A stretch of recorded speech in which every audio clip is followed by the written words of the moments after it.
welcome to Raisins. Just one of you today?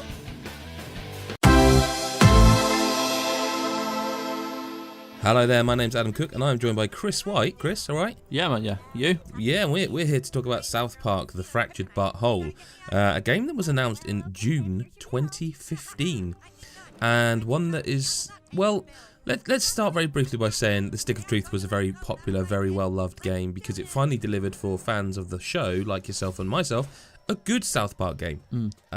So a sequel was perhaps inevitable, but it switched development because Obsidian did the first one and this is now a Ubisoft's sort of own development. Chris, how is it? It's very good. It's very good, Adam. I mean... Well, that's that done then. Thank you. Thanks for your time. Yeah, let's go. No, I think it's a deep kind of RPG, which not that I was surprised about with how good The Stick of Truth was, but there's a hell of a lot to kind of factor in here, and it's not complex or anything like that. I think it's quite easy to get used to, but there's a lot to keep you occupied. So I think it's just incredibly well detailed and well done, and it's just really good. I mean, there are obviously, it's good for South Park fans because there's a lot of references to old characters. There's even characters in it that were in the show. There's little nods to all kinds of stuff. But yeah, I just really enjoy my time with it. It's got one of those gameplays like that I just really enjoy. Like It's very reminiscent of the Banner Saga for me in terms of the way you can move your character around before you launch an attack and stuff. So I just really enjoyed that. I mean, I think there's something about this kind of game that I find very addictive. So for example, the combat, which we'll get to, because I'm a massive South Park fan. Where to start? I mean, I will say that I personally think that where the first game was incredibly funny, and that was the kind of best part of that game, I feel like the best part of this game is the combat. I think the way they've gone a bit deeper with it made it more of an RPG. Because I mean, again, this is a thing that's difficult to discuss because it's totally down to personal preference. I didn't find this one anywhere near as funny as the last one, and I don't know. I mean, apparently, Matt and Trey wrote it, and that's certainly believable in spots. But I am impressed with it, as well, like yourself, because not only are there a lot of old references, which you would kind of expect, they've also got the sort of very modern stuff. Like they got PC Principle and they got the member berries in there, which is I'm trying to think, was that last season? I think it might have been. So that I mean, the member berries could have very easily been put in quite late because it is just a collectible as such. But PC Principle's in there, and this is a very complete package. And I mean, talk to us about the combat, Chris, because the combat, I was surprised when you previewed it. I was expecting just the same, and it's not the same at all, is it? Yeah, I mean, it's really impressive. You've got a lot of, by the end of the game, you've got a massive range of characters in it, all these different superheroes, which going into each of the battles, you've got a selection of stats. As for you yourself, the new kid, as you level up, you unlock artifact slots, which can be crafted. These artifacts can be crafted and built up to kind of adjust your stats slightly to give you higher strength or higher, intelligence, that kind of thing. But going into the battle, you've got a selection of moves on a grid, like a turn-based strategy game. And as you go through the game, you end up unlocking, I think it's around 12 different kind of different types of classes. Yeah, I think it's 12. Yeah, you can then pick and choose of the classes you get, what moves you have, and they've all got different. You can cherry pick moves from classes. Yeah, because there's actually a trophy or achievement for having a move from 4 different classes in your arsenal. You can and that's quite late game once you. Well, bit spoilery, but you've got a lot of choice, haven't you? Yeah, you got a lot of choice, and they're really good because that's where the real genius of it comes in, is that you are switching about your characters. You may find you kind of go into most battles with the same characters, but there are different kind of objectives for certain battles, which mean you need to bring in certain, like if there is a level where whatever's fighting you is needs to do something or get to you, or you need to maybe knock the enemies into their path. You've got certain characters that have got like this knockback, which knocks the opposition.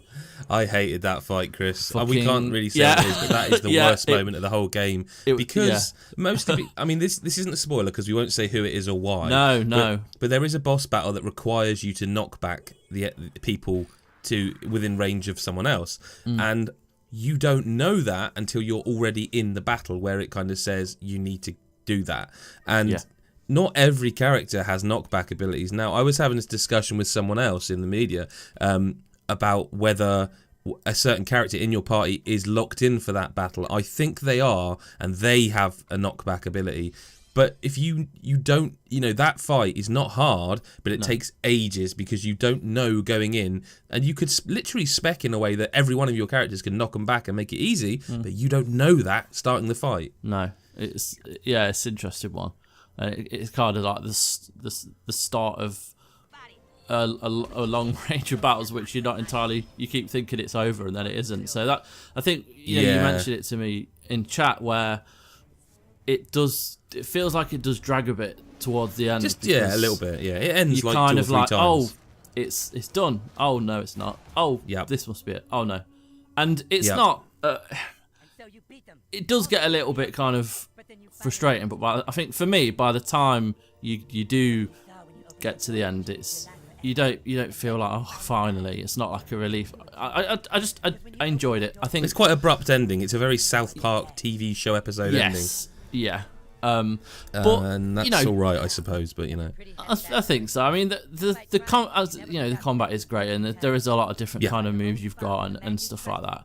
But just as a game, it's kind of, as you mentioned the exploration earlier. There's a hell of a lot that goes on when you're not in the battles. So you've got like your inspection mode, and there's certain kind of environmental things where you need to break a panel to.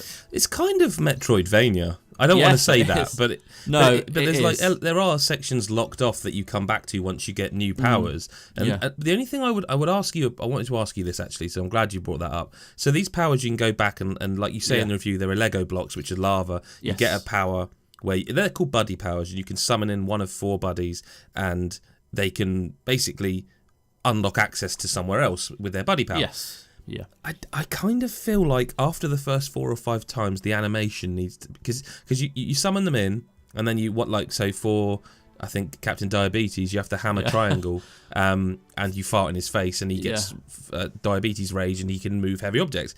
After the first 4 or 5 times, I feel like they should not have that mini game because it's. Yeah, I don't know. That's a nitpick. You know what I mean? I know it's a nitpick, but it just would tighten it up a little bit. I didn't have a massive problem until you get towards the end, and then you like doing about 5 in the same room. Yep.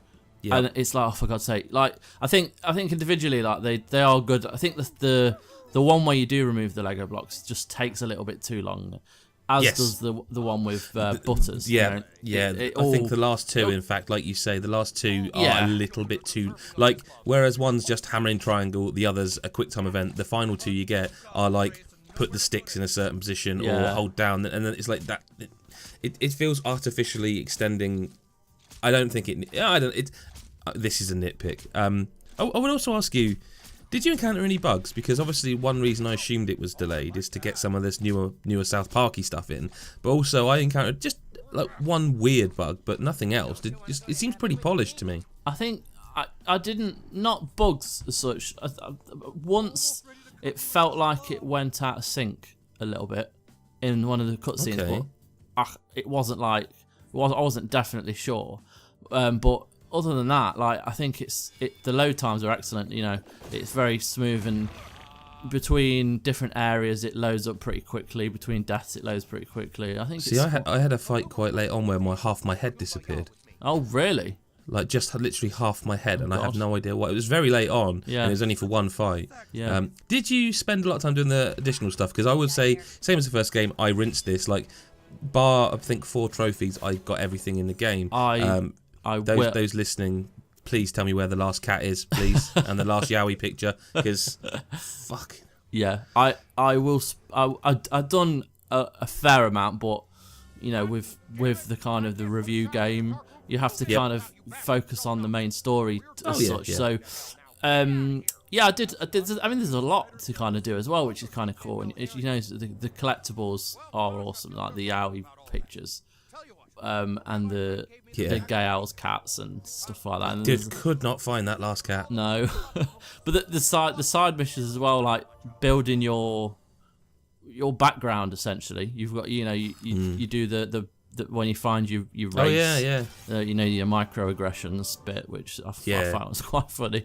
Yeah. And then going to Mr. Mackey at the school to talk about your gender, and all that. It's all, I don't know. I really like the kind of pace of it, but I think towards the end it does kind of, you know, slow down a little bit, and you do kind of want it to maybe just end. But I enjoyed it, you know, nonetheless. I think it's just a really kind of complete game, and it's lovely. It looks really nice, and yeah, I know it's 2D and South Park. It looks better than South Park looks. Oh, I know yeah, that's a weird yeah. thing to say, but I find it weird because I watched the prequel and like this game looks better than South Park. It's weird. It looks gorgeous. Yeah, it is. It's a really good looking game, and I just really liked it. It's just I needed this kind of game right now. It's a very you know funny kind of just relaxed game. I just really liked it.